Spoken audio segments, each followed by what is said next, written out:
Podkāstā parunāsim par to, diskutēsim par seksualitātes dažādajām izpausmēm, cenšoties mazināt aizspriedumus un kaunu, kas aplīš šo tēmu. Raidierakstu vada seksistā mārketinga vadītāja Ketris Petkeviča. Sveiki, mīļie klausītāji! Šodien podkāstā parunāsim par to. Mums ir viesis Beata Jonite. Beata ir interešu aizstāvības vadītāja centrā Marta. Čau, Beata! Čau, čau! Un šodien mēs runāsim par iespējams mazliet smagāku tēmu, nekā ir pierasts runāt publiskajos podkāstos un citās publiskajās vidēs. Mēs runāsim par vardarbību pret sievietēm. Beata ir ne tikai interešu aizstāvības vadītāja, bet arī aktīvisti šajā jomā, vai es pareizi saprotu? Jā, daudz gadus. Jā, saki lūdzu, varbūt tādam iesākumam un runājot par to, cik daudzpusīga ir šī tēma, kā tu nonāci līdz tam, ka šis ir tavs interešu loks, un kā tu nonāci līdz tam, ka tu vispārībā gribi ar šo strādāt? Vispār līdz tādai sieviešu tiesību un interešu aizstāvības jomā es nonācu patiesībā tad, kad es pati 23 gadu vecumā ienācu politikā un saskāros ar to, ka jaunas sievietes tur negrib īsti. Un es saskāros ar tiešām lielu seksismu un mizogīnijas vilni sociālos tīklos, presē visāda veida, sava vecuma dēļ, sava izskata dēļ, dažādu citu iemeslu dēļ. Un sapratu, ka nevar klusēt un ierakstīju to laiku video, kurš aizgāja vairāk, un tad tas viss kaut kā aizripoja par pilnīgi citu jomu, kas drīzāk bija tiešām sieviešu un jaunu sieviešu pārstāvība politiskajā vidē. Un tad laikam ejot, strādājot dažādās ministrijās, es nonācu iekšlietu ministrijā, kur es saskāros ar tajā laikā ļoti aktuālu un sasāpējušos jautājumu par policijas anketām pie izsaukumiem un to, ka nav noregulēts likums, ka viņas nonāk beigās sociālajos dienestos. Un principā, ka sociālajie dienesti vispār ir informēti par kaut kādiem vardarbības gadījumiem Latvijā. Un līdz ar to mums bieži bija situācijas, ka, teiksim, policija brauc uz vienu un to pašu mājsaimniecību 6 reizes, un 7. tā jau ir slepkavība. Un es sapratu, ka ja es esmu pareizajā vietā, un ja man ir kaut kāda resursa to problēmu atrisināt, tad es to mēģināšu darīt, un ar ministra, teiksim, atļauju svētību es sāku rosīties un saucu ļoti daudz sapulces starp dažādām ministrijām, un beigās mums sanāca pa tiem 4 mēnešiem izvirzīt to likumprojektu cauri, un par viņu 20. gada beigās nobalsoja Saeima. Man tas viss ļoti interesē. Es arī tad sāku sastrādāties šajā jautājumā ar centru Marta. Sapratu, ka vēl ir ļoti daudz ko darīt.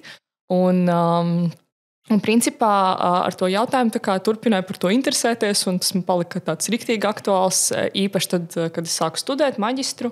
Un savu maģistra darbu arī rakstīju par Stambulas konvenciju, kas bija arī ļoti likumsakarīgi. Ņemot vērā, ka es par to esmu iestājusies arī jau ļoti daudz gadus, cenšoties to ratificēt Latvijā.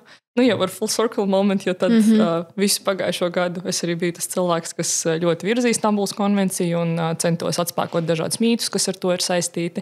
Un jau mums tā ir tieši gadu un 6 dienas, ja būs ratificēta. Hip hurā, tas ir ļoti liels, priecīgs notikums. Bet jā, ir daudz gadi jau pagājuši šajā visā no dažādiem leņķiem, bet man liekas, ka tur vēl ir daudz ko darīt un es cenšos, cik nu varu.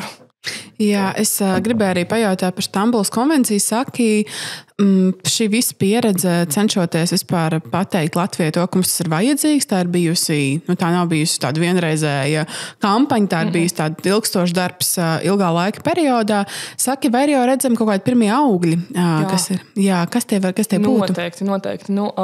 Protams, ka katra valsts pirms viņa ratificē šādu veidu līgumus, jau pielāgo savu tiesību sistēmu, lai jau kaut cik vismaz atbilst. Un parasti valstis nedara tā, ka viņi ratificē un tad sāk mainīt likumus. Arī Latvijā ir līdzīgi. Mums ļoti daudz, kas no konvencijas jau bija iepriekš ieviests, bet, piemēram, kaut kas ļoti praktisks. Mums Latvijā nebija noregulēts nekas saistībā ar seksuālu uzmākšanos. Mums bija tikai darba likums, kurš teica, ka nedrīkst darbvietā diskriminēt, un zem tā it kā pakrit arī tas, ka, piemēram, priekšnieks nedrīkst uzmākties darbiniekam. Bet pirms, ja nemaldos, 4 nedēļām Saeimā fināla lasījumā nobalsoja par to, ka mums beidzot ir pants administratīvajā likumā par seksuālo uzmākšanos, kas pirmoreiz Latvijas likumdošanā definē vispār, kas ir seksuālā uzmākšanās un ko tā nozīmē. Un, protams, ka šis pants vēl nav līdz galam iedarbināts, bet vismaz tas dod kaut kādus rīkus sievietēm un vīriešiem, bet iespējas vērsties policijā, ja ir kāds uzmākšanās gadījums. Un tas ir kaut kas, ko bez Stambulas konvencijas nevarētu panākt, jo nebūtu nekādas intereses to darīt. Un arī sēžot Saeimas komisijās, runājot ar deputātiem, man bija iespēja teikt, rekur, Stambulas konvencijas 40. pants, apmēram mums vairs nav izvēles, mums šis ir jāizdara, mums šis ir jānoregulē.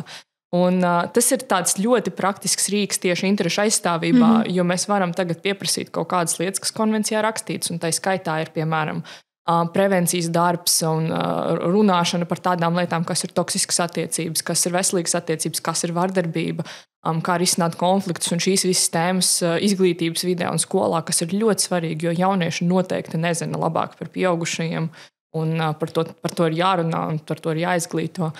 Tad viss, kas ir saistīts arī ar tiesību sargojušu institūciju sadarbību, tas arī mums būs daudz labāk jāsakārto.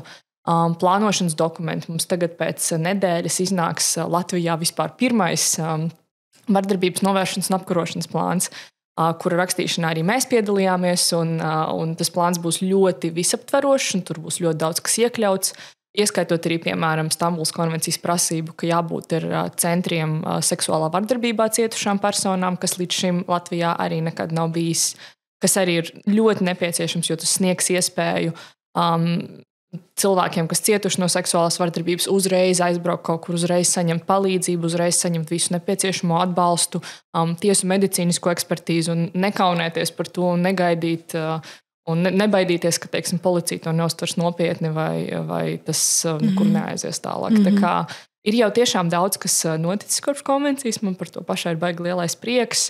Un vienkārši tas, ka parakstot šādu līgumu, tas ieliek šo jautājumu darba kārtībā, politiskā darba kārtībā, ka viņš tur ir un viņš tur paliks. Viņš nekur nevar aiziet, jo mums regulāri būs tie atzinumi arī no tās Grēvijo komisijas, un mums nebūs vairs jāgaida tādi traģiski notikumi kā Jākapils slepkavība, lai kaut ko sāktu darīt šajā jomā. Kā vispār pašlaik izskatās Latvija uz tādas Eiropas fona, runāja par vardarbību pret sievietēm? Es atceros, ka vēl pēdējā data, ko es skatījos, bija tas, ka katra trešā sieviete Latvijā ir cietusi no vardarbības, vai tas tā joprojām ir, vai ir kaut kas pamainījies, un kāda vispār ir statistika Latvijā? Patiesībā tos datus ir ļoti grūti tā reāli izkartēt, tāpēc, ka citas ir socioloģiskās aptaujas, kur cilvēks it kā anonīmi aptaujā, bet tu nezini arī, vai cilvēks atzīstās par to, ka viņš ir vardarbīgās attiecībās, vai vispār saprot pats to, ka viņš tādās ir. Cits ir varbūt policijas izsaukuma statistika vai nošķiršanas statistika, bet jebkurā gadījumā šie dati nav līdz galam visaptveroši un ir grūti pateikt precīzos ciparos. Bet dati, kuri nemelo, kurus, piemēram, kad es arī rakstīju savus pētījumus par šo tēmu, ir sieviešu slepkavību rādītāji. Jo mēs zinām, ka sievietes slepkavo pārsvarā bijušie vai tagadēji intīmie partneri, dažreiz tēvi patēvi, bet principā parasti sievietes slepkavo citi vīrieši ģimenē, un tas tā kā lielākoties klasificēs pie vardarbības ģimenē tēmas. Vīriešus parasti slepkavo drīzāk nepazīstami vīrieši vai paziņas, bet katrā ziņā citi vīrieši. Un Latvijā ir augstākais Eiropā sieviešu slepkavību rādītājs uz 100 000, tā ka konstanti jau ļoti daudz gadus pēc kārtas. Pēdējie dati, ko es skatījos, ja nemaldos, mums bija 3,6 uz 100 000, tātad 3,6 noslapkotas sievietes uz 100 000. Otrajā vietā, neatceros precīzi, kura, bet bija, nemaldos, Balkānu valsts kāda, un tur bija 1,5. Un tad Lietuvai, nemaldos, bija 1,2. Bet tā atšķirība starp 3,6 un otrajā vietā 1,5 ir milzīga. Principā mēs velkam uz augšu visu Eiropas rādītāju, un tas ir ļoti, ļoti bēdīgi. Kā tu šo skaidrot, kādēļ mums ir tik izplatīta šī vispār vardarbība pret sievietēm Latvijā? Es domāju, tā kopumā ir ļoti augsta tolerance pret vardarbību. Ļoti daudz, kas nāk arī no tāda padomju sentimenta par to, ka, ja sit, tad mīl, un visi šie teksti, ko mēs esam daudz dzirdējuši. Tas noteikti ir saistīts arī ar kopējo labklājības līmeni valstī, arī ar tādām lietām kā alkohola patēriņš vai atkarība no dažādām vielām, bet principā es nezinu, manuprāt, mums būtu jāstrādā ar mentālo veselību arī cilvēkiem, kas ir vardarbības veicēji, un jāveicina veselīgāka vide ģimenēs un jāattīsta emocionālais IQ un spēja runāt par dažādiem jautājumiem, tāpēc, ka es domāju, ļoti daudz no tā nāk arī no tādas iekšējās agresijas, kas varbūt ir kaut kāds apslēptas sāpes un traumas, kuras nav pārstrādātas cilvēkiem, kas ir vardarbīgi, jo parasti viss ir cikliski. Vardarbības veicēji parasti nāk no ģimenēm, kur pret viņiem ir bijusi vērsta vardarbība, un tas viss nerodas no nekurienes. Un es domāju, te nāk arī ļoti daudz traumas no vecākiem, vecvecākiem, nezinu, karš 90. gadi, jebkas cits, kur vienkārši mums ir paudzēs ar to jāstrādā un jācenšas to nenodot mūsu nākamajām paudzēm. Jā, es arī domāju par to, ka noteikti ir arī vīrieši, kuri veic lielākoties šo vardarbību pret sievietēm, kuriem tomēr arī ir socializācijas ceļā iemācīts, ka sieviete ir objekts, ja priekšmets. Respektīvi, tas forši, ka tu esi, bet, respektīvi, mana bauda ir primārā bauda. Un tas arī ietiekšā seksualitātes attiecībās. Cik daudz sieviešu nav izvarotas nevis no svešiem cilvēkiem parkos, bet no partneriem mājas apstākļos. Absolūti, jā. Un man ļoti patīk, ka bija šāds projekts, ja nemaldos, 70. vai 80. gados Amerikā, kur māksliniece Losandželosā atzīmēja ar baltu krītu uz ielas sieviešu siluetus, kuras tika pakļauts vardarbībai. Un tieši tajās vietās, kur viņas tikušas pakļauts, lai tādā veidā parādītu, ka vardarbība mums ir klātesoša jebkurā vietā. Tas nav stāsts par tumšu aleju, un tas nav stāsts par bērniņiem kaut kādā, 80 stāvu mājā, vai ne, kur kāpēc tu tur līdi no sērijas, vai tu ne, kas ir vēl sliktāk, respektīvi vainot upuri, bet jebkurā gadījumā tās nav tādas dodgy vietas. Mums ir ļoti joprojām tiešām aktuāli arī tie dzimuma stereotipi un tas veids, kā mēs audzinām bērnus un tās atšķirības, kuras, jo es piekrītu, ka sievietes un vīrieši ir atšķirīgi, tāpēc mēs arī sakam līdztiesība, nevis vienlīdzība. Mēs neesam vienādi, mums ir atšķirības, bet ir arī tas, ka, piemēram, meitenes klasiski audzina būt klusām, pacietīgām, rūpēties par visiem un viņās ieaudzina šo kaut kādā ziņā ciešanu un klusēšanu. Un audzinot puikas, bieži vien dzirdam frāzes, kā, apmēram, kas tu reiz neesi tur sakāvies, vai tu vispār esi vecis, vai dažādas lietas, kas velk uz agresiju un uz nespēju, vai arī, ja tu raudi, tad beidz uzvesties kā meitene. Tas viss ietekmē to, kādi šie cilvēki izaug un kā viņi pēc tam izturas pret savu apkārtējiem. Tā Latvijā arī ir liela problēma, ar ko mēs vienkārši šobrīd īsti līdz galam nestrādājam. Un manā ieskatā, ja tas nenāk no ģimenes, tad šis ir kaut kādā veidā tomēr jāiemāca skolās par to, ka mums ir jāciena vienam otru un jāizturās ar respektu un ka meitenes nav objekti, bet mūsu līdzcilvēki. Kā ir, vai tu zini, kā pašlaik ir situācija skolās ne tikai ar seksuālo izglītību, bet ar tādu prevencijas mehānismu veidošanu, kuru jauniešiem, tīņiem attiecīgos konkrētos vecumposmos stāsta par robežām un tam līdzīgi, vai ir kaut kas pavirzījies priekš arī šajā jautājumā?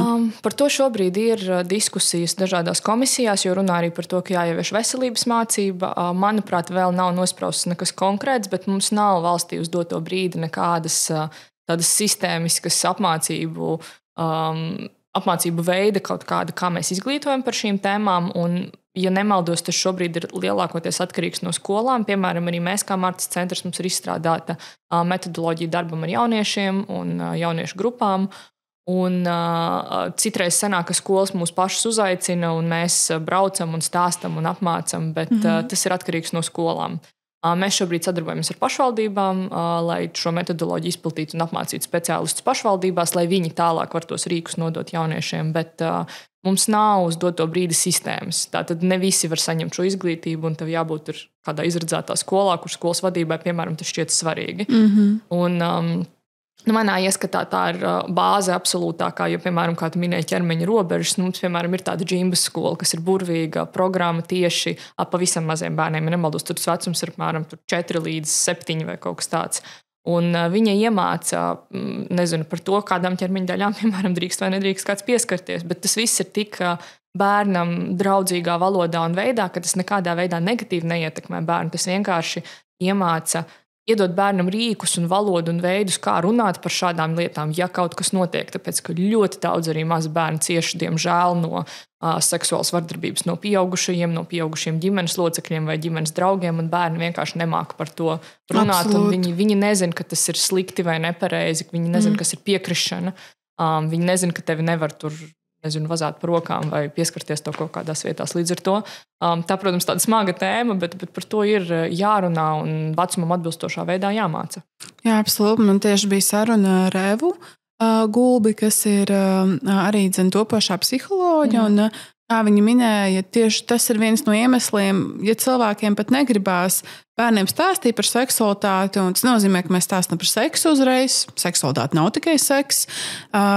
Tavs bērns mācās pateikt, ja kāds ir pieskāries, piemēram, viņa ģenitālijām. Jā. Un tavs bērniņš mācās pateikt, māmu, klau, nevis man sāp cepums, bet kāds pieskārās manam dzimumu loceklim. Un tev uzreiz būs skaidrs, kāds ir pārkāpis mana bērna robežas.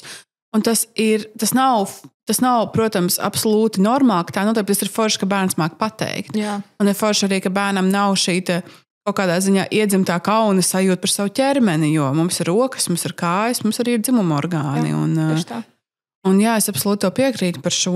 Un saki, kāda vispār ir tā klasiskā, ne klasiskā, bet tāda vidējā vardarbības seja Latvijā? Kas visbiežāk cieš no vardarbības? Jā, skaidrs, ka tā ir sieviete, bet kas ir šī sieviete? Vai viņa ir labi situēta, vai viņa ir vidēji situēta? Kā tu aprakstītu vidējo? Patiesībā, un šis daudzus izbrīna, bet tāda vidējā nav. Viņš neeksistē, tāpēc, ka arī pie mums centrā Mārta nonāk visdažādākās sievietes no visdažādākajām vidēm, un godīgi sakot, nav atšķirības, kāds ir izglītības līmenis vai ienākums stāvoklis vai kas no šī, tāpēc, ka neiekļūt vardarbīgās attiecībās ir veiksme. Tātad tev ir paveicies, tāpēc, ka tas ir kaut kas tik biežs un, protams, ka vardarbība ģimenē pati no sevis, viņa rodas no otra cilvēka vēlmes tevi kontrolēt un bieži vien arī no cietušā līdzatkarības no tā otra cilvēka. Ja tur vēl ir iejaukti bērni, tas to padara vēl sarežģītāk, vēl sarežģītāk no tā izkļūt. Bet arī pie mums klienšu vidū ir gan krievietis, gan latvietis, dažādu tautību pārstāves ar dažādiem ienākumu līmeņiem, bet tā trauma ir ļoti līdzīga un tur ir grūti pateikt, kāds ir profils. Teiksim, labi, mums vidējais vecums, kādā ir vardarbībā cietusī sieviete, ir, ja nemaldos, no 35 līdz 45. Tas ir vidējais vecums tiem cilvēkiem, kas vēršas pie mums. Tieši tā, piemēram, viņi vēršas, mēs jau nezinām, piemēram, manuprāt, pensionāri ir ļoti neaizsargāta grupa, līdz kuriem bieži vien varbūt pat nenonāk informācija par tādām palīdzības iespējām, un viņi varbūt pat nezina, ka ir vietas, kur viņiem var palīdzēt, viņi vienkārši ir pieraduši ar to dzīvot. Jo arī, ko es minēju iepriekš, ja sit, tad mīl, tas nav tikai sentiments vai tikai teikums. Kādreiz Padomju Savienībā tiešām šim teikumam ticēja. Bija tāds uzskats, ka, ja tev pievērš uzmanību, tā tad tevi mīl. Un tad cik daudzi vēl ir, piemēram, cilvēki gados, kas uzskata, ka viņu vīrs, kas it kā caur mīlestību, piemēram, izturs pret viņām vardarbīgi. Jā, absolūti. Ja nemaldos, tagad arī vai nu tikko iznāca vai iznāks filma par šo tēmu, kas ir saistīta ar toksiskām attiecībām un senioriem. Jā, man šo vajadzētu noprecizēt, bet man šķiet, ka viņi varētu būt tūlīt kaut kad arī iznāks. Es arī gribēju jautāt, kas ir vēl tāds, ko valsts tieši kā ne tikai vieta, kurā mēs dzīvojam, bet kā politiska institūcija var darīt lietas labad, lai mazinātu vardarbību pret sievietēm? Manuprāt, šobrīd divas galvenās lietas ir tevis iepriekš minētā prevencija un darbs ar jauniešiem un darbs ar bērniem, tāpēc, ka mēs nevaram sagaidīt, ka tikai tāpēc, ka kāds ir Gen Z vai Gen Alpha, viņi zinās labāk. Viņi nezina labāk. Mums ir arī milzīgi mobbinga rādītāji skolās, un tas viss iet roku rokā viens ar otru. Tad viens ir tiešām šis sistēmiskais prevencijas darbs ar to, lai jaunieši nekāpj uz tiem pašiem grābekļiem, uz kuriem kāpa viņu vecāki un vecvecāki un apkārtējā sabiedrība. Un otrs, kas ir tiešām, tai ir jābūt investīcijai, ieguldījumam no valsts puses, ir izglītība un apmācība tiesību sargājušu institūciju darbiniekiem. Jo ļoti bieži, diemžēl, mēs saskaramies ar to, ka likumos un uz papīra ir viens, bet praksē ir kaut kas pilnīgi cits.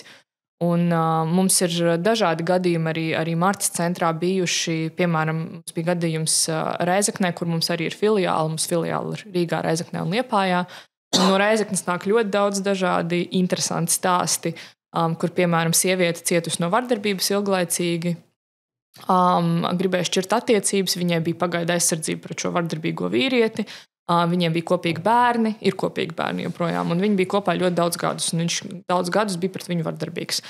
Tiesa, šķirot šo laulību, tā vietā, lai palīdzētu šai sievietei, lēma bērnus atstāt pie vardarbīgā tēva, un vēl uzlika šai sievietei pienākumu maksāt alimentus tam tēvam.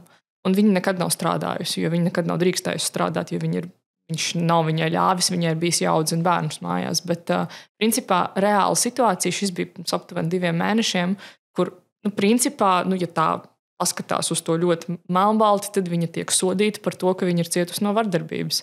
Vēl tā kā finansiāli, un viņai to līdzekļu arī īsti nav. Kādēļ izlēma atstāt bērnus pie tēva? Es pieļauju, ka tas ir noteikti faktors par to, ka viņam ir lielāki ienākumi. Ja viņa jau nestrādāja. Tieši tā. Un šādu gadījumu citreiz ir tā, ka tu strādā un tu domā, cik forši, un īpaši mans darbs ir tieši strādāt ar likumdošanu un ar visu šo, un es tik priecīga, ka beidzot mums ir sanācis kaut ko izstumt cauri. Un tad mums ir mūsu iknedēļas sapulce ar filiāļu vadītājiem, un es dzirdu šos stāstus un sāk nolaisties rokas, tāpēc, ka tu domā, ka viss kustās uz priekšu, un tad tu dzirdi, ka tomēr reāli uz zemes nav viss tik labi, cik tas ir uz papīra.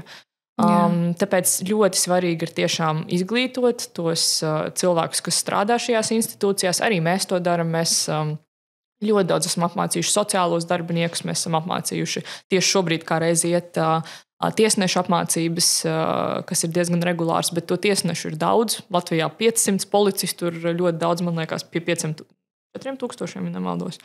Un tie ir daudz cilvēku, kuriem regulāri būtu jānāk un jāmācās par šādām lietām. Ir arī tomēr darbinieku rotācija, viss pārējais, tāpēc arī to vajag kaut kā labāk sistematizēt, lai šī informācija līdz viņiem nonāktu. Un tas jau ir par izpratnes veidošanu, saprast cietušā perspektīvu, tāpēc, ka arī cilvēki bieži domā, ka vardarbības veicējs ir slikts, cietušais ir balts un pūkains. Arī cietušajiem ir traumas, tas nav absolūti perfekts cilvēks, un ir jāsaprot arī, kā tās traumas bieži vien liek cilvēkam uzvesties. Un, piemēram, ja ir ļoti liels kaut kāds posttraumatiskais stress, tad bieži vien cietušais mēdz aizmirst savas liecības vai aizmirst kaut kādus atgadījumus un būt varbūt ne tik racionāls atsevišķos gadījumos. Un, ja institūcijas, kas strādā aizsargājot šos cietušos, to nesaprot, ja viņi nesaprot to traumu ciklu un kā tas otrs cilvēks jūtas, tad viņi vienkārši nevar būt tik empātiski, cik viņi savādāk varētu būt, pieņemot lēmumus.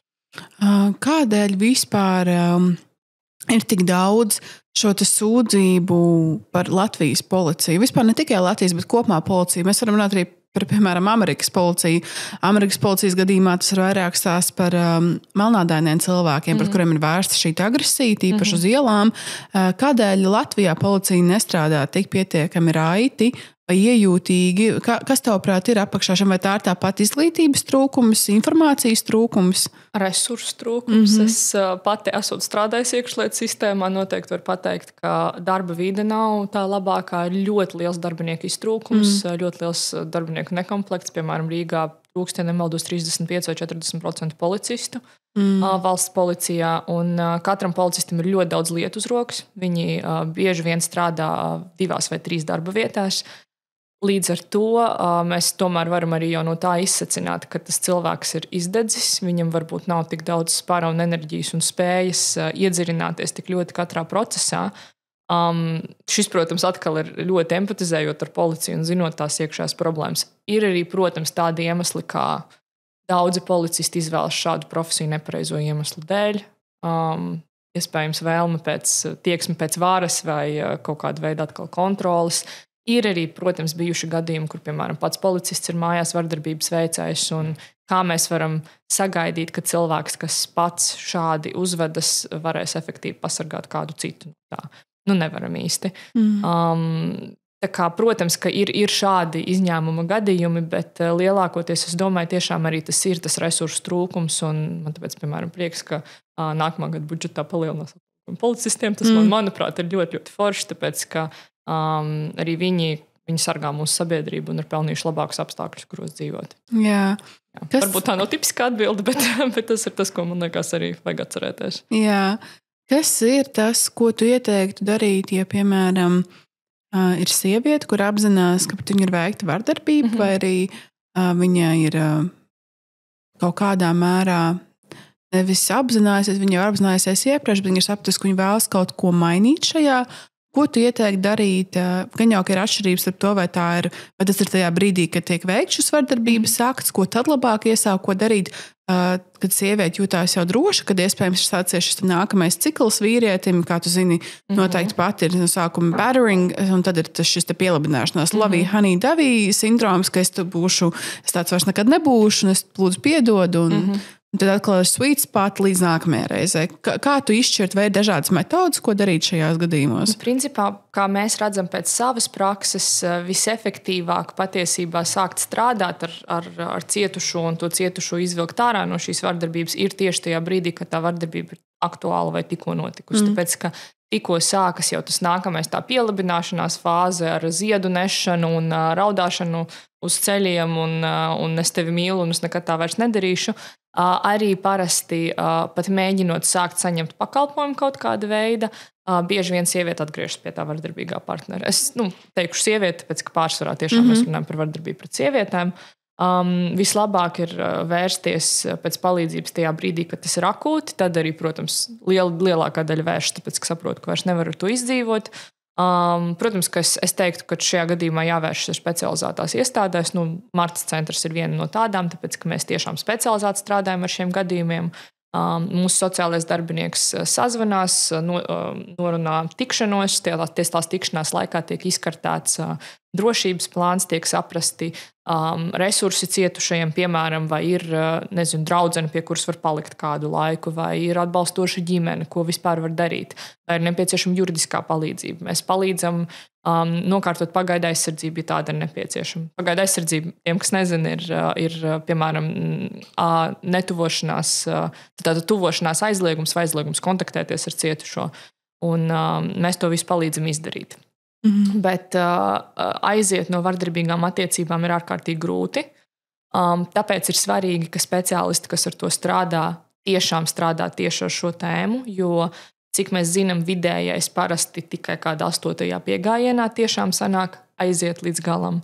Tas prasa ārkārtīgi lielu iekšējo spēku, tas prasa ārkārtīgi lielu atbalstu no ārienes, tāpēc, ka, protams, ka mēs visi esam cilvēki, un mums ir savas vājības, mēs bieži mākam piedot ļoti daudz ko pret sevi, ko varbūt citreiz nevajadzētu piedot. Tāpēc galvenais ir būt arī iejūtīgam pašai pret sevi, saprast, ka pat ja es pie viņa atgriežos, tā kā, ja tas atkārtojas, es varu mēģināt vēl. Ir ļoti svarīgi tiešām, ka ir atbalsta sistēma, ka ir, piemēram, draudzenes, ka ir pat kaut kāds psihologs, sociālais darbinieks, ar ko var parunāties, un ka ir šī izpratne par to, jo tas nav ātri, tas nav viegli, tas ir milzīgs lēmums dzīvē, un jā, ir galvenais nevainot pašam sevi, ja nesanāk, un tu esi atgriezies atpakaļ. Kādēļ, tavuprāt, vispār cilvēki vaicā šādus jautājumus, piemēram, kāpēc neaizgāji ātrāk projām, vai arī kāpēc tu piekriti ar viņu satikties. Un man ļoti patīk šis salīdzinājums ar to, ka nav jau tā, ka sieviete aiziet uz pirmo randiņu, viņa pirmajā randiņā piekauj, viņai ir tāds, ok, mēs varbūt aiziet nākamo. Kā bija jau, varbūt viņš man iesatījā, bet, varbūt viņš nākamajā randiņā tā nedarīs. Skaidrs, ka tā nav pirmā randiņa lieta. Bet kā tu skaidrotu, kādēļ cilvēkiem ir šāds priekšstats, ka mēs visi atpazīstam varmākas, vai arī ka visiem galvā ir kaut kāds izkristalizējies veidols par to, kas būs varmāka. Jā, vardarbības veicējs patiesībā ir ļoti grūti atpazīt, jo dažreiz, patiesībā ļoti bieži tie ir visharizmātiskākie, jautrākie, foršākie vīrieši, kādus mēs vispār satiekam un redzam. Ar ārkārtīgi lielu spēju šarmēt un tā tālāk. Bet jā, ar to iešanu prom no vardarbīgām attiecībām, tā reāli nav jau tā, ka visas tās attiecības sastāv tikai no vardarbības. Ja viņas sastāvētu tikai no vardarbības, neviens viņās nekad dzīvē nepaliktu. Bet parasti tas viss ir cikliski un sākas ļoti lēni. Un ir varbūt tiešām kaut kādas pirmās zīmes vai pirmie sarkanie karogi, bet bieži vien arī sākot attiecības ir rozā brilles un tos pirmos sarkanos karogus varbūt nesanāk ievērot. Piemēram, kaut kāds kontrolējošs tendences. Principā vardarbīga kontrole, tā ir bāze vardarbīgām attiecībām. Tā ir vēlme otru cilvēku nokontrolēt. Un tas, ka kāds sāk, pastiprināt, interesēties, kur tu atrodies, vai kur tu ej, vai sāk tev kaut ko neļaut darīt, vai sāk izrādīt šāda tipa tendences, vai ļoti greizsirdīgs, ja tu kādam uzrakstīji izziņu, Tie visi jau ir tādi sarkanie karogi, bet tu jau uzreiz nepametīsi to savu partneri vai dzīvesbiedru vai draugu tikai tāpēc, ka viņš ir vienreiz uzdevis jautājumu par to, tur es nezinu, ar ko tu tagad saraksties apmēram. Tas tā kā to visu var ļoti viegli attaisnot, un tas var likties ļoti normāli, un tas vienmēr sākas ar kaut ko šitik mazu, un gadu laikā pārauga jau smagākās vardarbības formās. Un arī parasti pēc vardarbības sako diezgan ilgs periods, kurā viss ir labi un skaisti, un viņš atvainojas un saka, ka viņš nekad tā vairs nedarīs. Problēma ir tāda, ka tā ir spirāli, bet tā ir spirāli, kas vēl sašaurinās, tāpēc, ka tie labie periodi ar laiku sāk palikt arvien īsāki un sāk tās vardarbības palikt arvien tā kā vairāk, bet tas cietušais jau kļūst, jau tik daudz reizes ir piedevis, jo mēs arī sakam tā kā profesionāli, ka cietušais kļūst par upuri tajā brīdī, kad viņš ir piedevis vardarbību pret sevi. Un sākot jau vairākas reizes piedot, tu jau sāc kļūt līdzatkarīgs, tu jau sāc vainot pats sevi. Tu sāc domāt, ka tu esi slikts, jo tu neesi spējīgs no tā aiziet prom. Varbūt tu to esi pelnījis. Tad tur vēl, protams, nāk klāt virkne ar dažādām manipulācijām, kur tas vardarbības veicējs tev iestāsta, ka tu neesi nekā vērta, tev vairs nav pašapziņas, tev ir sajūta, ka tu nevari aiziet prom. Bieži vien ir izolēšana no draugiem, no ģimenes, kas tevi atstāja pavisam vienu. Un, kā jau es teicu, tie ļoti šarmantie bieži vien vīrieši, viņiem tic bieži vairāk nekā cietušajām. Jo visiem ir tāds, ne jau šis cilvēks būtu vardarbīgs, viņš taču ir tik nenormāli foršs. Un tad tas ir tāda personības iznīcināšana no iekšas, vienkārši iestumšana pagrīdē tā visa, un ar to ļoti, ļoti grūti cīnīties. Un pēc tam arī mums, kad notiek rehabilitācija ar šīm cietušajām, tas lielākais izaicinājums patiesībā palīdzēt viņām uzbūvēt atkal pašapziņu savu, izpratni, ka viņas ir normāla attiecība vērts, ka viņām ir vērtība, ka viņas ir spējīgas, ka viņas var parūpēties pašas par sevi, un ka visa viņu dzīve nav šis vīrietis, kas viņām izturas slikti. Ja, piemēram, kādam no, klausītājiem ir zināms par savu tuvas sievietes vai jebkura cita dzimtas pārstāvja, kad vardarbība tiek veikta pret šo cilvēku, ko tu ieteiktu darīt cilvēkam, kurš to ir vai nu sadzirdējis, vai arī pieredzējis caur kaut kādām mikroagresijām, kā neaizbiedēt sievieti šajā gadījumā no šīs domas par to, ka ir jāpamet vīrietis vai jāmeklē palīdzība. Kas ir vislabākā taktika kādam no malas, kurš ir pamanījis, ka tiek veikta vardarbība? Noteikti vienkārši būt iejūtīgam un es teiktu mēģināt parunāt, jo uzreiz nevajag tur stumt vai kaut ko, bet apvaicāties par to, saprast arī varbūt to otru cilvēku gatavību vispār par to tēmu runāt, jo ja tādas gatavības nav, arī pie mums, piemēram, vērš tikai cilvēki un mēs palīdzēt varam tikai cilvēkiem, kas paši grib sev palīdzēt. Jo kā jau ar jebko dzīvē ir ļoti grūti cilvēku izvilkt no kaut kā, no kā viņš nevēlas būt izvilkts ārā. Līdz ar to es teiktu, ka novirzīt pie kāda, kas var uzreiz sniegt tādu visaptverošu šo palīdzību, būtu ļoti labi. Cits variants ir kaut kas akūts, ja, piemēram, man arī ir bijuši gadījumi, kur es dzirdu, ka kaimiņos notiek vardarbība, es esmu saukus policiju. Tas ir nepazīstamiem cilvēkiem, kur man nav bijusi iespēja ar kādu aiziet parunāt, es vienkārši dzirdu, ka tur aiz sienas ir šausmas. Un tad, protams, šādos gadījumos ir obligāti jāsauc policija. Bet ar iejūtību aprunāties, saprast, vai ir gatavība. Ja ir gatavība tiešām pateikt, ka starp citu ir vietas, kur var palīdzēt, starp citu ir tur sociālais dienests, ir Martas centrs, var dabūt krīzes dzīvokli. Jo, piemēram, tagad valstī arī kaut kas jauns, kas ir tikai gadu. Mums ir valsts pakalpojums krīzes dzīvokļu saņemšanai, kur jebkurš var vērsties sociālajā dienestā vai pie kāda pakalpojuma sniedzēja un saņemt vietu, kur dzīvot, ja ir tiešām dzīvībai bīstama situācija. Cik ilgi tas parasti aizņem laiku? Vajadzētu būt ātri. Tas ir tikai gadu vecs pakalpojums. Es līdz galam precīzi nepateikšu, bet principā sociālajā dienestā ir izvērtējuma anketas, kur viņi uzdod virkni jautājumu, lai saprastu to risku letalitātes, un tad var saņemt to krīzes patvērumu.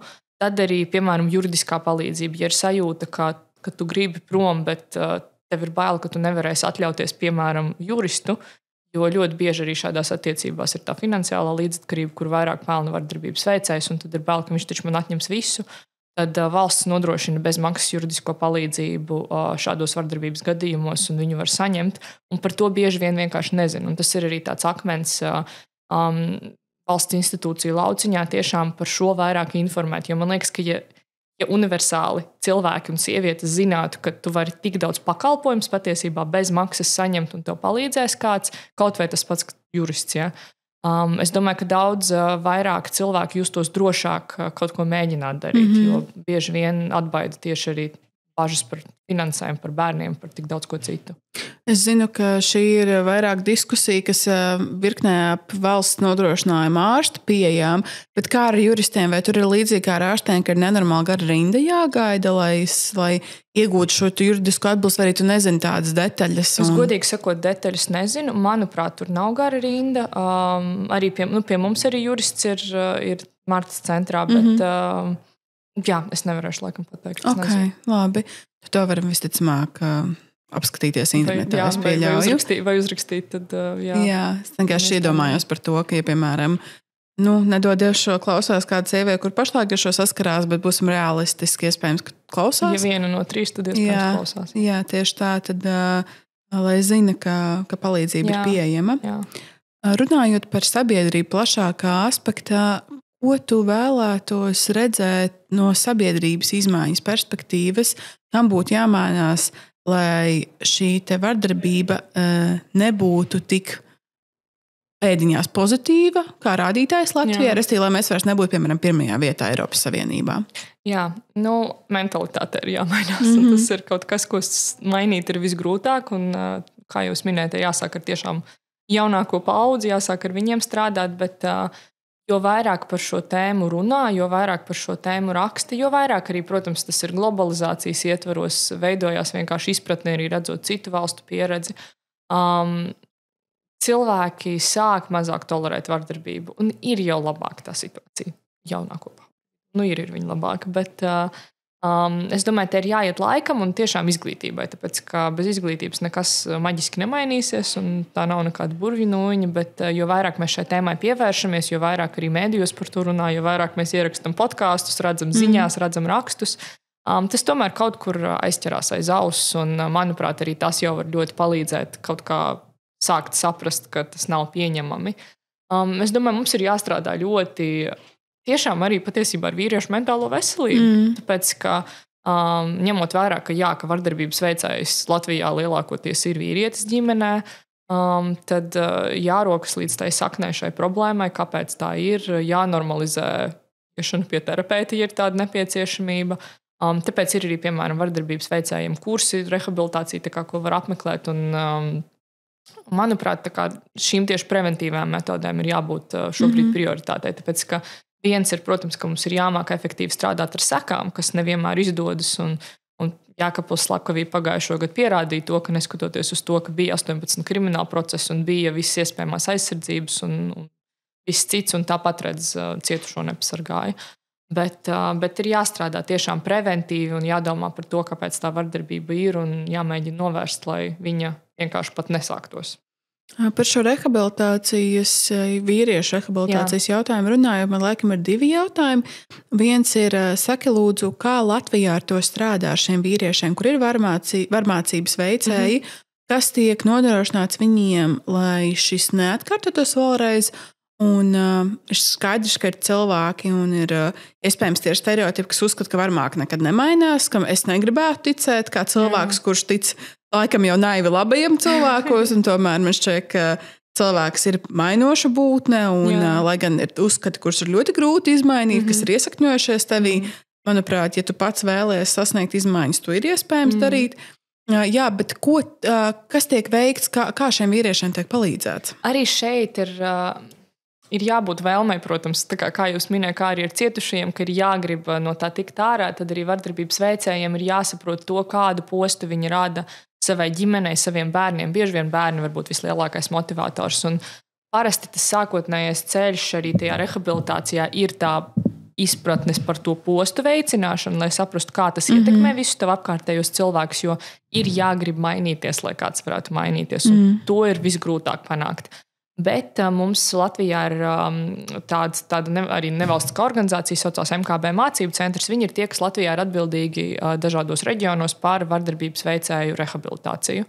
Un viņiem, cik es saprotu, tā rehabilitācija notiek 1-1. Tā ir arī tās sarunas ar psihologu. Bet te ir lielāks jautājums par to, cik tieši šī sistēma Latvijā ir efektīva. Cik labi viņi darbojas, jo vēl nav veikts neviens tāds kārtīgs pētījums, lai apskatītu un pārbaudītu, piemēram, recidīvisma rādītājus vai sūdzības par šo vardarbības veicēju, teiksim, pusgadu vai gadu pēc šīs rehabilitācijas iziešanas. Jo ļoti bieži, protams, arī vardarbības veicēji iziet šo rehabilitāciju ķeksīšu pēc, uzvedas kā eņģelīši, zelta gabaliņi, saņem ļoti labu atzinumu, un šis labais atzinums nonāk tiesai.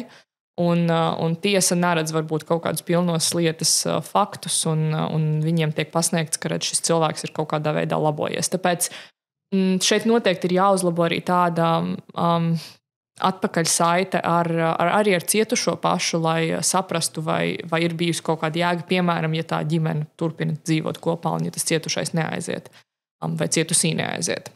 Labklājības ministrija ir apņēmusies veikt pētījumu par šo mūsu Latvijas tieši rehabilitācijas kursu efektivitāti.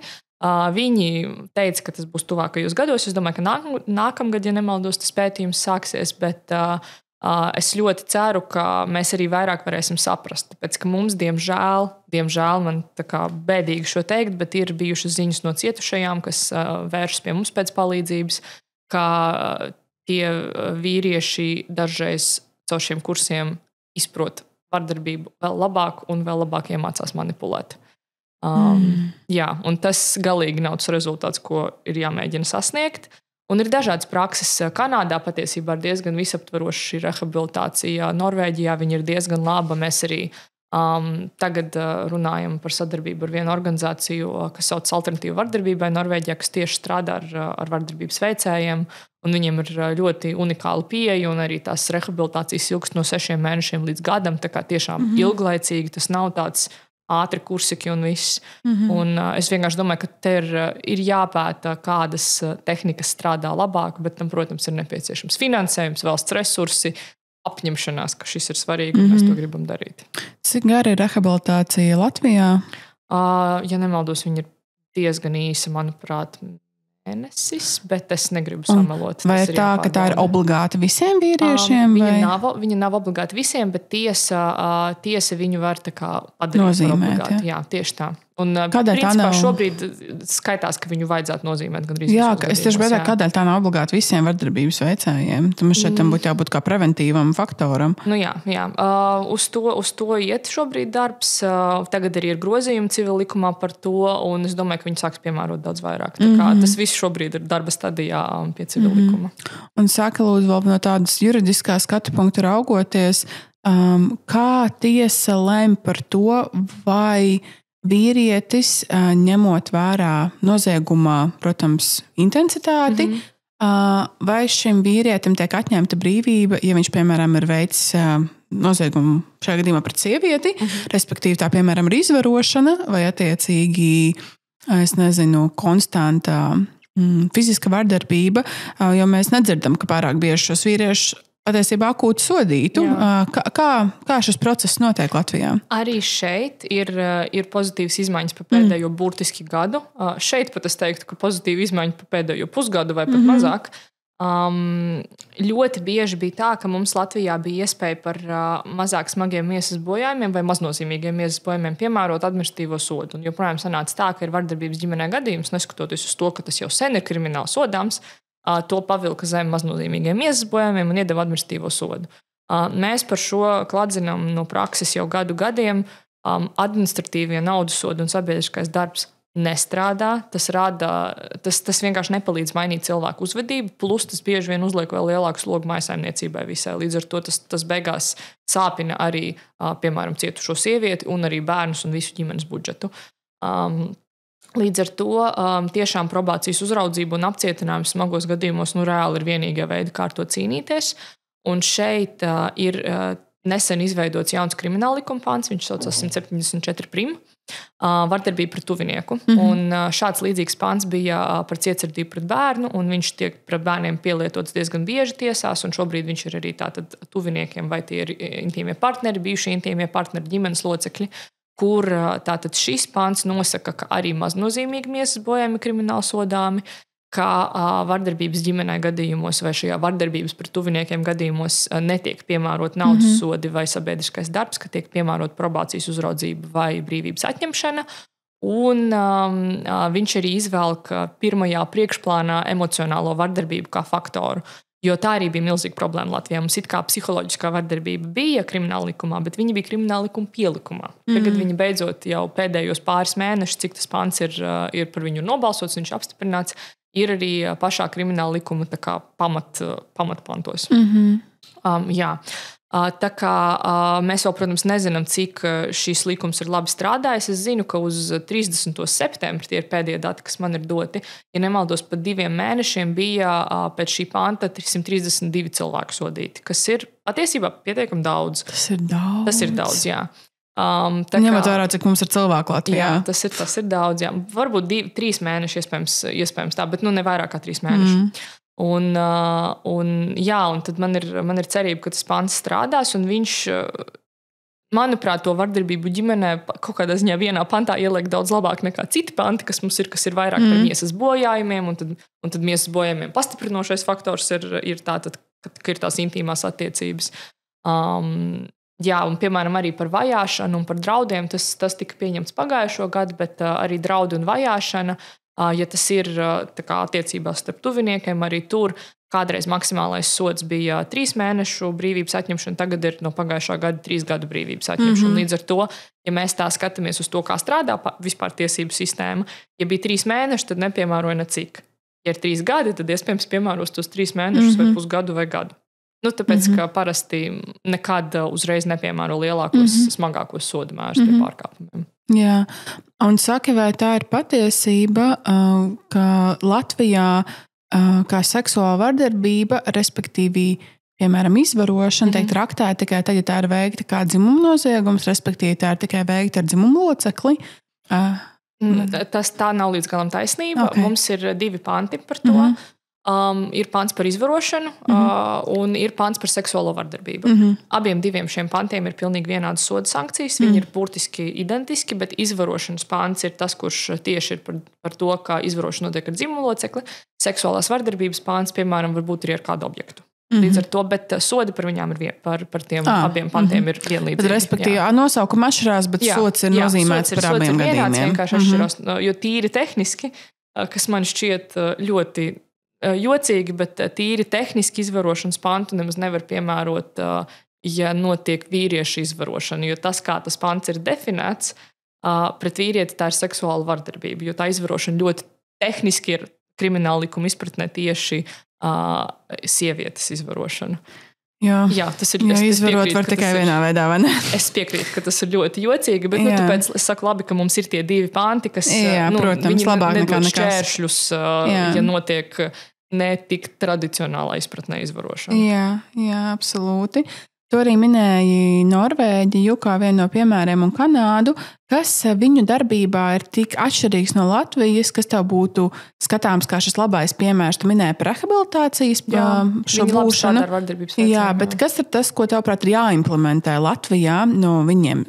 Piemēram, uz šiem piemēriem raugoties. Ļoti daudz arī esošās lietas, kas mums Latvijā ir bijušas iedvesmojoties no citām valstīm. Piemēram, viens no vislabākajiem piemēriem ir tāds Dulūtas modelis, kas ir Minnesotas štatā ASV. Viņi bija viena no pirmajiem, kas vispār sāka strādāt ar vardarbību ģimenē ļoti sistēmiski, un viņiem praktiski nav sieviešu slepkavība, tāpēc, ka viņi ir iemācījušies ļoti preventīvi vienkārši izvairīties no tā, un viņiem ir ļoti laba sistēma. Un tad, piemēram, sistēma par pagaidu aizsardzību kaut kādā ziņā tika iedvesmota no tā, bet tas, kas mums no viņiem trūkst, ir tā starpinstitūciju sadarbība.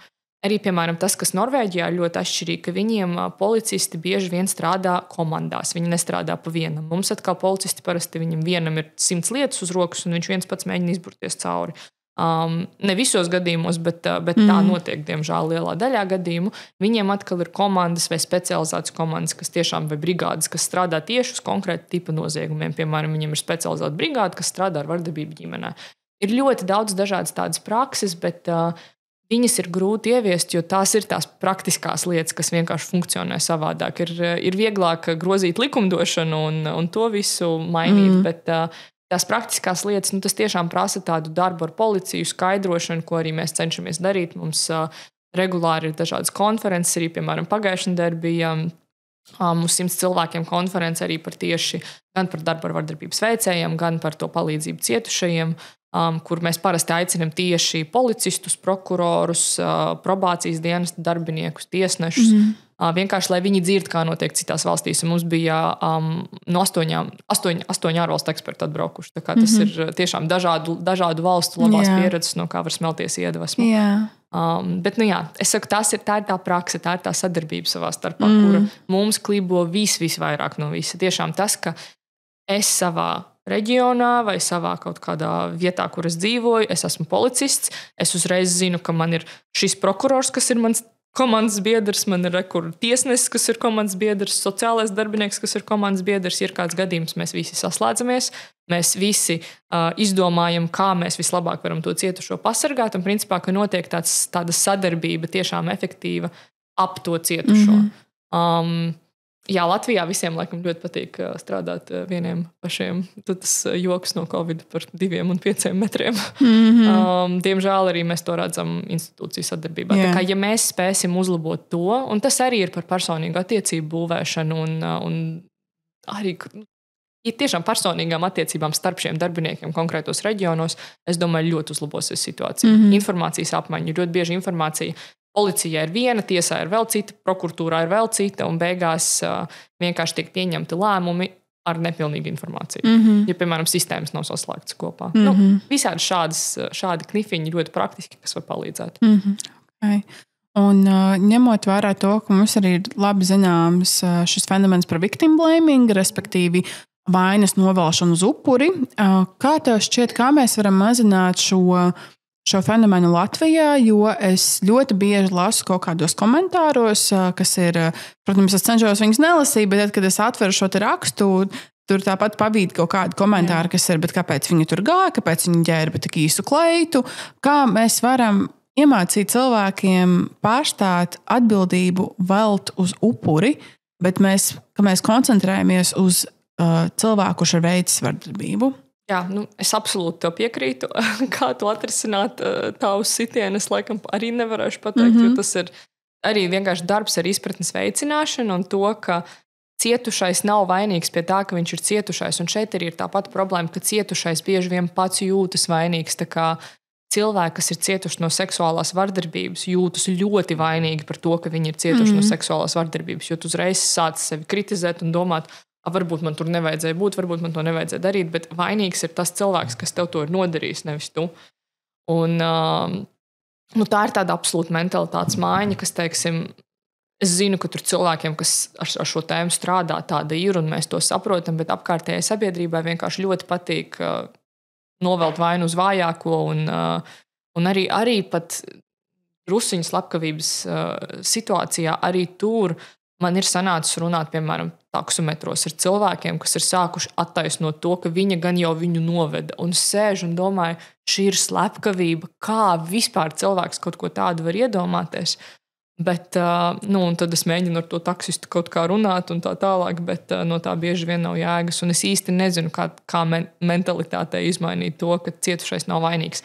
Viena no lietām, viens no faktoriem, ar ko arī var, manuprāt, sākt, ir tad, kad mums ir raksti mēdījos par šīm tēmām, nevis sieviete tika izvarota, kur sieviete izvaroja izvaroja Andris tieši tā, lai fokus... Es tikko par to gribēju runāt, par lingvistisko. Jo lai fokus nav uz to, ka ar cietušo mistiski kaut kas notika, bet ir vainīgais, kas izdarīja cietušajam X lietu. Jā, absolūti. Un man liekas, arī tīri, lingvistiski tas uzreiz maina to izpratni par to, kas vispār ir noticis. Un tu uzreiz kaut kā fokus pārvēl uz kaut ko citu. Absolūti, jo mēs šeit, kad mēs sakam, piemēram, ir teikums, Andris izvaroja Kristīni, visi tēli ir izdomāti šajā teikumā, tad mēs uzreiz pastāstam par to, ka ir darbības veicējs, respektīvi ir teikumi, ir viss teikumā salikts, konstruēts, un tad mēs sākam pārveidot šo teikumu par to, ka Kristīna izvaroja Jānis. Jānis pēkšņi teikuma galā. Vai ne? Jānis mazliet krīt ārā no šīs teikuma uzbūves, un tad ir teikums... Kristīna tika izvarota. Jā, Kristīna tika izvarota. Kristīna tika izvarota, vai arī Kristīna izvaroja.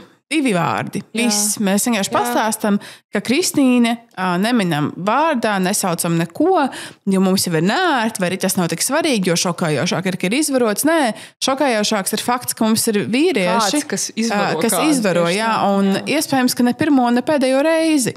Bet tieši tāpēc, ka tas viņa vārds pat necirkulē tik daudz šajos aprakstos vai ziņu portālos, bet mēs zinām vairāk par cietušo, mēs šeit parāda tos, kā ir arī uzsvars likts sabiedrībā, kā mums iemāca runāt un domāt par šiem vardarbības gadījumiem. Jā, tieši tā. Jā, es absolūti par to pašu domāju, ka tu par to teici. Un kas tavuprāt var arī veicināt izpratni par tādu robežu nospraušanu, gan domājot par agrīnu vecumu, gan domājot par jau pieaugušiem cilvēkiem, kuri mācās atpazīt savas robežas, kuri mācās nospraust to, kas viņiem patīk un nepatīk. Skaidrs, ka mēs visi kļūdāmies, augot. Es pieļauju, ka mēs ik viens esam kaut kad nemācējis nospraust ne savas robežas, neklausījies otru robežās kaut kādā mērā. Guilty as charged, tas arī savos 17 gados tā esmu darījusi. Protams, nedomādama ļaunu, neapzinādamies, bet savos 17 es nezināju labāk. Bet ja man, piemēram, manā bērnībā nebija īsti skolā izglītības par šo, nevis īsti nebija, bet vienkārši nebija, respektīvi es to iemācījos tādā skarbākā ceļā, tad kā tu domā, kā mēs šo varam preventēt jau mūsdienās? Tas ir tāds sarežģīts jautājums, īpaši runājot par pieaugušiem, jo tu īsti nevari katram nolikt blakus psihologu, ja viņš viens pats to nevēlas, bet, manuprāt, mums ir pirmo reizi pasaules vēsturē tik ļoti plaša pieeja tik daudz dažādiem vērtīgiem resursiem un informācijām, pētījumiem un rakstiem un podkāstiem un visam šim. Sākums ir apzināties problēmu, ka tāda ir. Varbūt, jo vairāk mēs par to tēmu runājam sabiedrībā, jo vairāk arī cilvēki saprot, ka varbūt es nemāku nospraust savas robežas. Un paši sāk. Un tad tajā brīdī, kad tu apzinies problēmu, tu varbūt arī sāc interesēties, ko ar to problēmu var darīt vai ko var mainīt. Protams, ka tas iepriekš minētā izglītība, tas ir tas, ar ko var sākt jau skolās un par robežu nospraušanu, par veselīgām attiecībām, kā atpazīt toksiskas attiecības, kas ir pieļaujami, kas nav pieļaujami. Labi, šī varbūt nedaudz atsevišķa tēma, bet arī, manuprāt, ļoti daudz,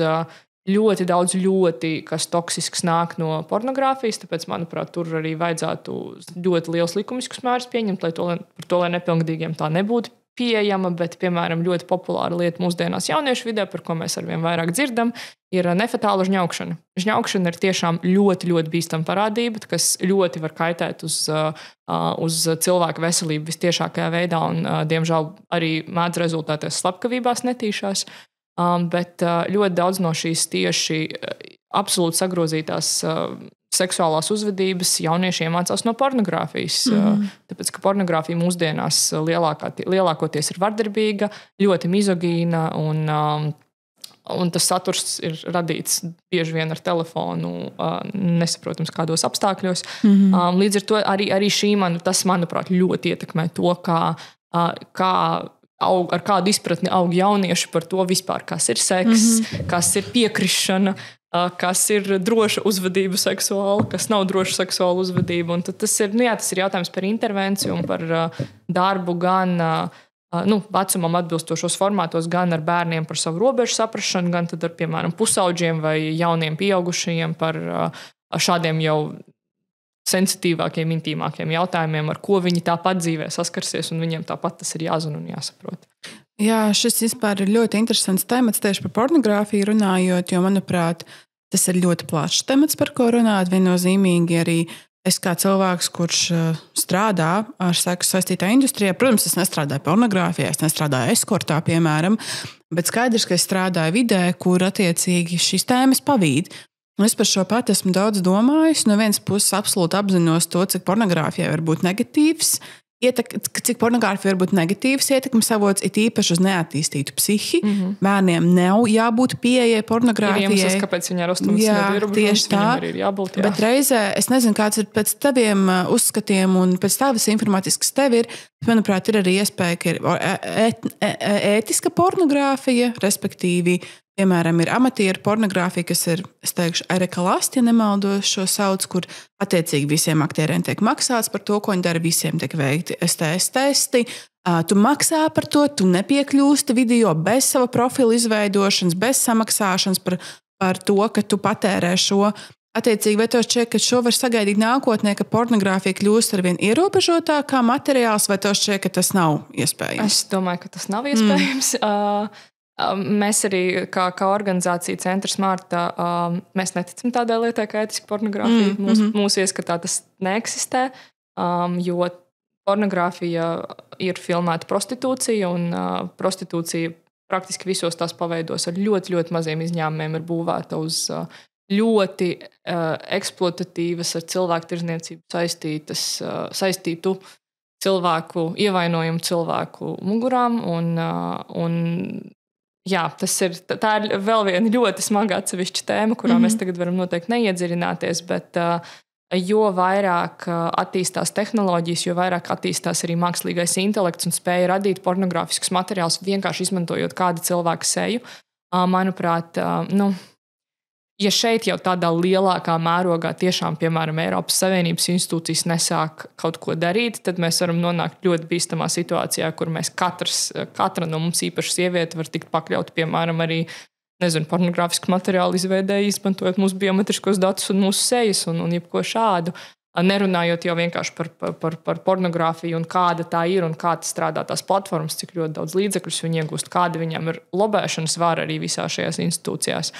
Tā ir vesela Pandoras lāde, ļoti cieši saistīta ar cilvēku tirdzniecības tēmu, un diemžēl tajā cieši viss neaizsargātākās sievietes, viss neaizsargātākās sabiedrības grupas, kuras es ceru, ka mēs kaut kad nākotnē varēsim pasargāt labāk nekā tagad, jo, piemēram, cilvēku tirdzniecības līdzekļi iegūts ar cilvēku tirdzniecību ar katru gadu tikai palielinās. Šobrīd tas tirgus ir pie 250 miljardiem, ja nemaldos, un atklāto noziegumu un kriminālo ķēžu skaits ar katru gadu samazinās. Līdz ar to tas rādītājs nav labs. Un, jo populārāk tas paliek, jo vairāk tas izplatās, jo vairāk arī sievietes no tā cieši. Īpaši migrantes sievietes, kas nāk no vietām, kur pasaulē notiek karš. Un, tajā ir ļoti maz glamūra un kaut kā ētiska, jo pat, ja tas ir slēpjas zem kaut kādiem ētiskiem lēbliem, bieži vien tas ir tikai skaists mārketings un konfekšu iepakojums. Tur apakšā ir ļoti daudz, bieži vien traumas, seksuālas vardarbības bērnībā,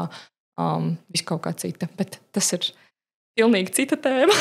Jā, es domāju, ka šis varētu būt varbūt kādai citai epizodē, kur mēs varam varbūt diskutēt par to, kā vispār seksa industrija strādā mūsdienās un kā var būt dažādi viedokļi. Arī, kā tu pati minēji, protams, ir arī izņēmumi, kur ir attiecīgi cilvēki, kur absolūti ir savas brīvā vārdā ienākuši šajā industrijā, un, diemžēl, tādu ir mazāk nekā tā, kas nav, bet, attiecīgi, manuprāt, būtu interesanta saruna starp, piemēram, šādas industrijas pārstāvi un tevi un mani, un, attiecīgi, atrast kaut kādu dialoga vidusceļu, kā par šo runāt. Bet tad, noslēgumā runājot par joprojām šo nepārāk patīkamo tēmu, kas ir vardarbība pret sievietēm, kādas izmaiņas tu pati vēlies un ceri saredzēt šajā jautājumā pēc, piemēram, 10 gadiem?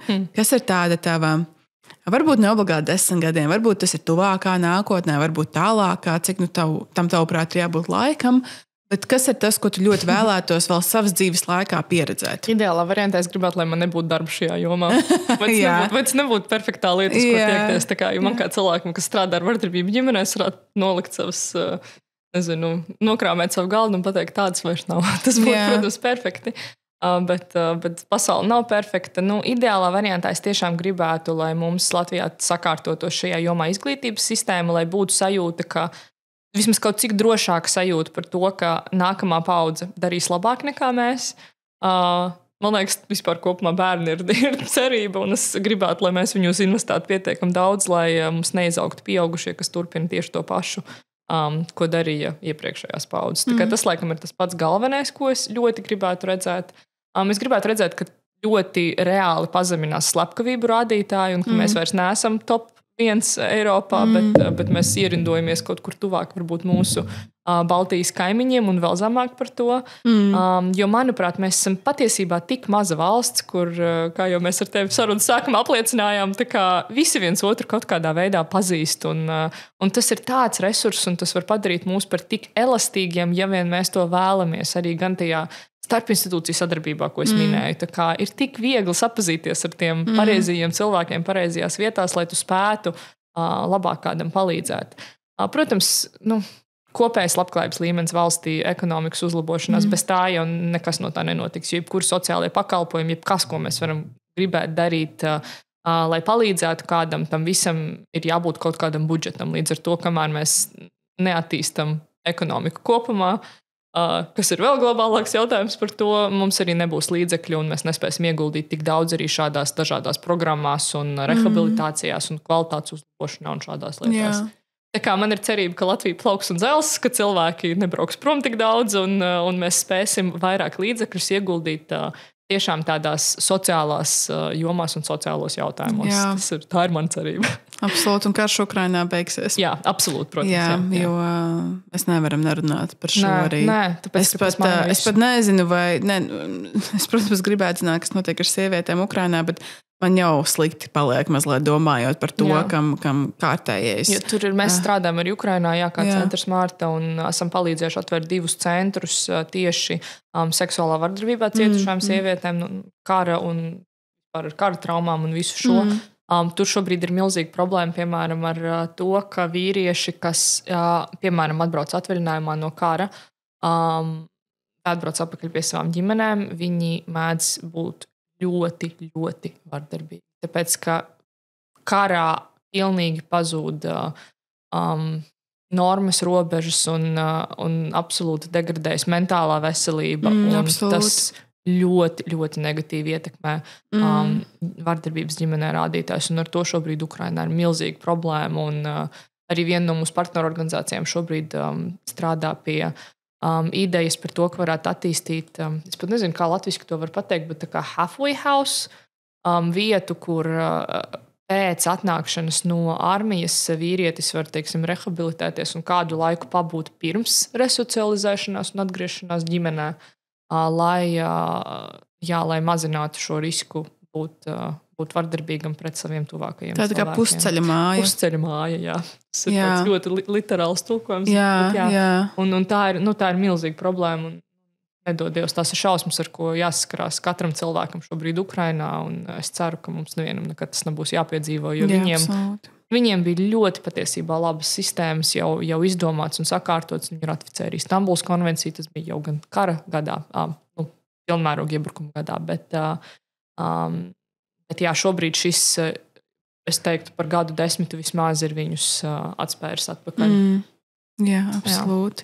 Un pašā nobeigumā saka, varbūt tev ir kaut kādi ieteikumi cilvēkiem, kurus interesē vairāk izzināt par dzimumu vienlīdzību, par prevenciju, par izpratni par upuriem. Es negribu to saukt par upuriem, visu cilvēku rastību par cilvēkiem, kuri ir piedzīvojuši vardarbību, lai labāk izprastu gan cietušos, gan labāk saprastu, kā mainīt varbūt savu domāšanu vai kā paraudzīties uz citu skatu punktu, ko tu varbūt ieteikt noklausīties vai izlasīt vai noskatīties, kas ir varbūt tavi tādi pieturpunkti, kas tev ir palīdzējuši labāk arī izprast šo tēmu, vai kas vienkārši ir likuši nobirdināt kādu asaru un sajusties kā empātiskākai būtnei? Es tagad tā domāju, tā ļoti cilvēkiem, kas ar to strādā, mums, protams, ir ļoti daudz dažādu materiāli, kas ir no visām dažādām konferencēm. Mums viss ir ierakstīts, kur runā ļoti daudz ekspertu, un tas ir ārkārtīgi interesanti, bet tas var likties nedaudz nepieejami cilvēkiem, kas varbūt nav eksperti šajā jomā, kuram tas nav jāzina darba dēļ. Bet man liekas, tikko tu sāc interesēties, tu arī sāc meklēt vairāk avotus, un gan sociālos tīklos, man liekas, var atrast ļoti daudz gan stāstus, gan veicināt to savu izpratni dažādos gan akadēmiskajos rakstos, viskaut kur. Man nav laikam kaut kā konkrēta, ko es varu ieteikt. Es teiktu, ka mūsu mājaslapā ir daudz dažādu resursu, ko var izlasīt, un pētījumi, un viss kaut kas. Tā kā, ja ir interesi, tad to vienmēr var darīt. Ir ieraksti no šīm konferencēm, kuras mēs organizējam. Jau šī bija 11. ja nemaldos, kas bija šogad. Tā kā ļoti daudz gadi ar ļoti daudz dažādas starptautiskas pieredzes par dažādām tēmām. Tā kā tos video var paskatīties, ja nu ir interese. Bet vienkārši būt atvērtam un meklēt, googlēt un lasīt. Tā kā nav laikam tādu konkrētu lietu, jo es pati informāciju saņemu no visdažādākajiem avotiem un man nav pat tā kā viena lieta, ko es varu pateikt. Jā, varbūt es no savas puses varu ieteikt tiem, kas interesēs par vairāk tādu literāru darbu. Latvijā ir izdot grāmatu Neviens nav neticējis, kas ir balstoties Homo novus izrādes lietisko pierādījumu muzejs apkopotajā sieviešu liecību krājumā. Attiecīgi to arī var paskatīties online lietisko pierādījumu muzeju, un tas ir kaut kas, kas man šķiet aizskars jebkura cilvēka dziļākās sajūtas.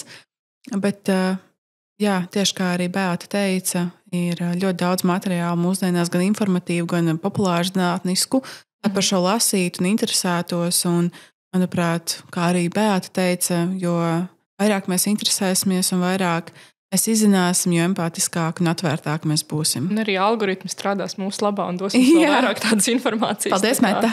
Paldies, Meta! Jā.